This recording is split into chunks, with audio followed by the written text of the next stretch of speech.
Hello food lovers, welcome back to Shivani kitchen. ఇవాల్టి recipe గోంగూర పచ్చడి. గోంగూర ముందుగానే ఇలా కాడలతో కట్ చేసి పెట్టుకోవాలి. ఇక్కడ నేను ఒక 10 కట్టల వరకు తీసుకున్నాను. దీన్ని ముందుగానే 2 సార్లు వాష్ చేసి పెట్టుకొని మిగతా ప్రాసెస్లోకి వెళ్ళిపోదాం. ఇప్పుడు స్టవ్ వెలిగించుకొని ఇలాంటి ఒక బాండి పెట్టుకోవాలి. ఇది గిన్నె బాగా వేడైన తర్వాత ఇందులోకి 2 టేబుల్ స్పూన్ ఆయిల్ వేసుకోవాలి. ఆయిల్ బాగా వేడైన తర్వాత ముందుగానే కట్ చేసి పెట్టుకున్న పచ్చిమిర్చిని యాడ్ చేసుకోవాలి. గోంగూర ఎక్కువ క్వాంటిటీ తీసుకున్నాం కాబట్టి దాని తగ్గట్టుగానే పచ్చికారాన్ని కూడా ఎక్కువ క్వాంటిటీలో తీసుకోవాలి. నేను ఇక్కడ 15 నుంచి 20 పచ్చిమిర్చి ఇలా కట్ చేసి పెట్టుకున్నాను. మంటని మీడియం ఫ్లేమ్లోనే ఉంచి దీన్ని బాగా ఫ్రై చేసుకోవాలి. పచ్చిమిర్చి క్వాంటిటీ ఎక్కువగా ఉన్నాయి కాబట్టి మూత పెట్టి మగ్గించుకుంటే త్వరగా ఫ్రై అయిపోతాయి. ఇప్పుడు తీసి చూస్తే బాగా ఫ్రై అయిన పచ్చిమిర్చిలో మనం ముందుగానే కడిగి ఉంచుకున్న గోంగూర మొత్తాన్ని ఇందులోకి యాడ్ చేసుకోవాలి. ఇప్పుడు దీన్ని మూత పెట్టి మగ్గించుకోవాలి. ఓ 2 నిమిషాలు ఆగి చూస్తే ఇలా మగ్గిపోయి ఉంటుంది.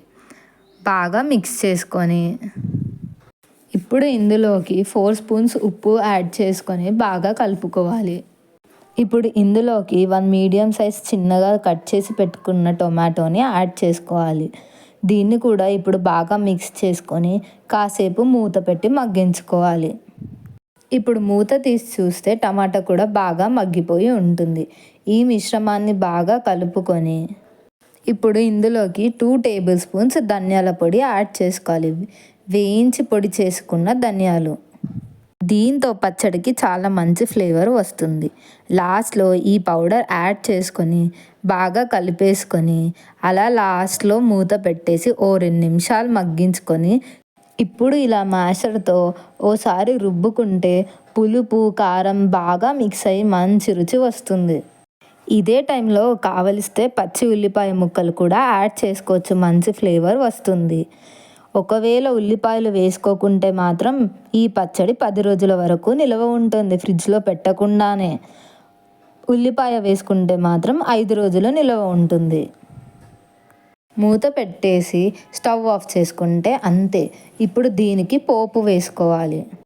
తాలింపు కోసం గిన్నె పెట్టుకొని అది బాగా వేడయ్యాక అందులో ఆయిల్ యాడ్ చేసుకొని కొద్దిగా ఆవాలు జీలకర్ర ఓ 10 వరకు వెల్లుల్లి రెబ్బలు 3 ఎండుమిర్చి యాడ్ చేసుకొని కాస్త వేగిన తర్వాత కొద్దిగా కరివేపాకు కూడా యాడ్ చేసుకోవాలి.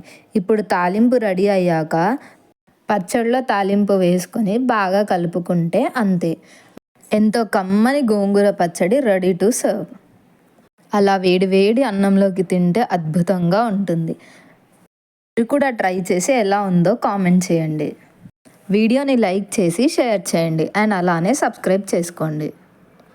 And thanks for watching.